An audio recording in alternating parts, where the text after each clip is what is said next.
Good morning, everybody. It's Belemi. Today I'm doing something a little bit different. It was a really rough night, and so I just wanted to quickly jump onto my computer here without any of my actual recording gear and talk to you a little bit about what we go through in regards to pain.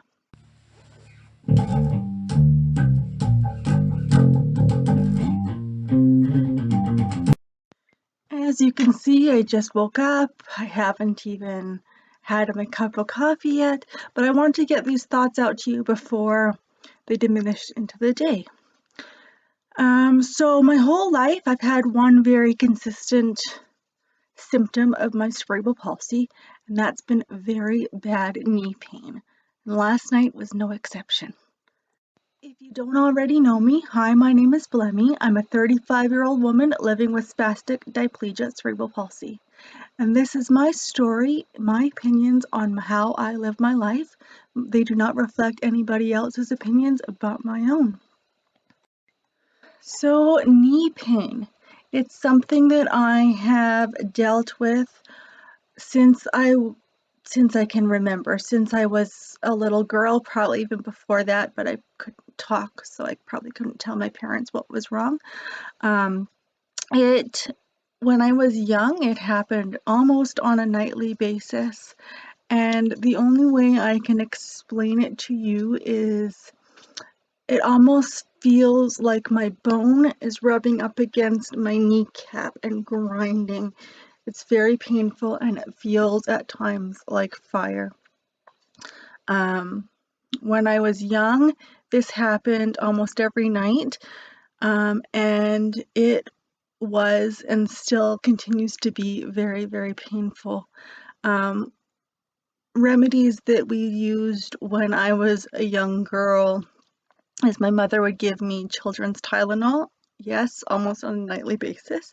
The doctors assured her that it wouldn't be addicting, but that took time for that to start to work, and the pain was almost unbearable. I'm going to insert a picture or two of me as a young child crying in pain, and maybe that can articulate how badly it hurt.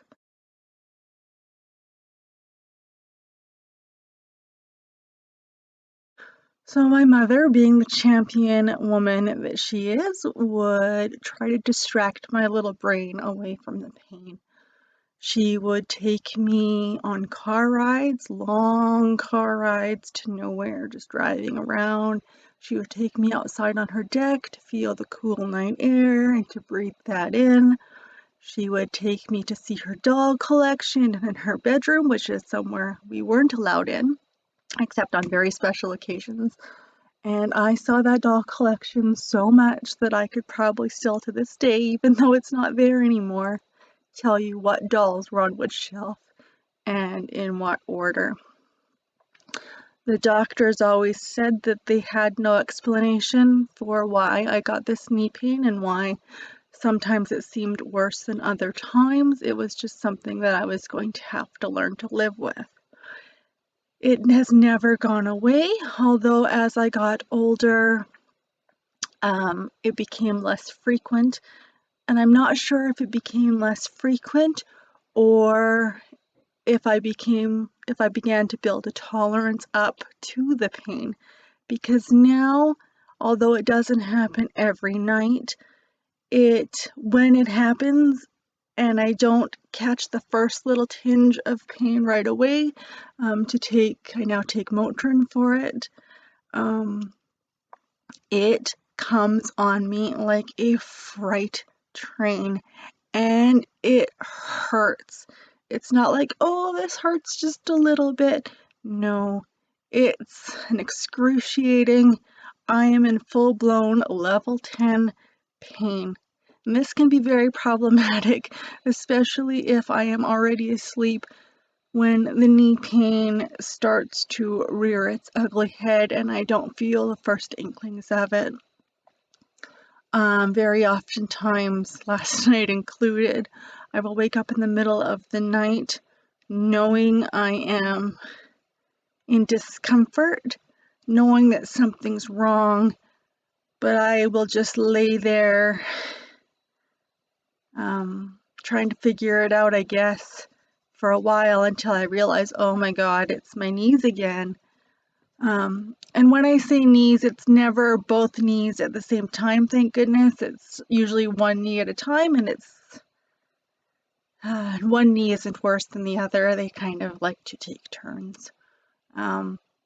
So once I realize what it is that's ailing me, then I have to do something about it. And at this point, the pain is excruciating to the point where I can't even really think very well, but I know that I have to go and take medication for it. I take Motrin. And at this point, it's excruciating fire-like pain that sometimes it feels almost like I'm hallucinating. So I've described it sometimes as feeling like a lion or another large animal, is how I always used to explain it to people, even though it has nothing to do with that. So I'd have to get up and walk on my leg, which is an excruciating pain, and get to the bathroom where I keep the Motrin. Now, sometimes if I think that it's going to occur in the middle of the night, I will prepare myself and keep some Motrin and some water by my bedside. But it doesn't happen that often anymore, and so sometimes I just forget and move on with my day. So once I get up and get myself to the bathroom and am able to take the Motrin, then I have to work on distracting myself. My mom no longer lives with me, so I am distracting myself by myself. I don't want to wake up my partner or anything like that. So I still distract myself, but I do it in different ways than I did when I was young. Generally, I'll go to the kitchen and get myself something sweet, and then I'll go back to bed and I'll suck on whatever sweet, like a chocolate or a hard candy, and I'll suck on that while I try to distract myself on my phone. Sometimes the pain is too bad I can't even concentrate to be on my phone, so then I will just lay there and writhe in pain and make up stories in my head, which is a defense mechanism I've used since I was a young girl when things got rough at home. So I will sit there and I will make up stories in my head and suck on sweet chocolate. Sorry, that's my dog making some noises there. Lulabelle. Until the pain subsides, and depending on the level of pain, that can take anywhere between 20 minutes to all night. And it really disrupts my sleep patterns and doesn't set me up for a good course in the mornings. Tomorrow, actually, for the first time in my life, I'm going to see what's called a mind and muscle medical specialist who's going to try to help me deal with some pain, which I think is kind of neat.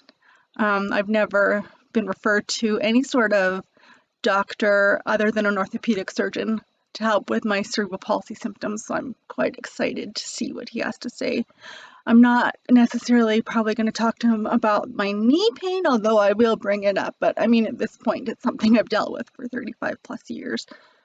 But I'll probably talk to him about the constant pain I'm in. Now, when I say I'm in constant pain, it's not like I'm in excruciating pain all the time. I call it more of like a hum. It's that even keel discomfort I'm in all the time. I've often told people if I wake up and I'm in no pain, then I know that I'm dead, right? It's that kind of pain, stiffness, pain, joint pain, and I use the term pain loosely. So I'm excited to see what he has to say about that, if he has any remedies or if there's any medication that can help me with this pain. If you want, I'll keep you posted on what I find out with him tomorrow. I'm excited about it.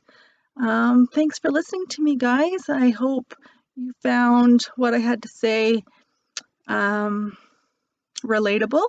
Let me know what kind of pain you suffer from your cerebral palsy. If you have something similar to my knee pain, or if you have more of that constant everyday hum, I would like to know that I'm not alone out there. As always, please consider subscribing to this channel. Please give it a thumbs up. It's a really good way to help me out. I'd really appreciate it. I am running a contest until I reach 1,000 subscribers to win a $50 Amazon gift card. All you have to do is be subscribed to this channel and leave me a comment below on one of my videos. All right, thanks for listening, guys. Until next time. Bye-bye.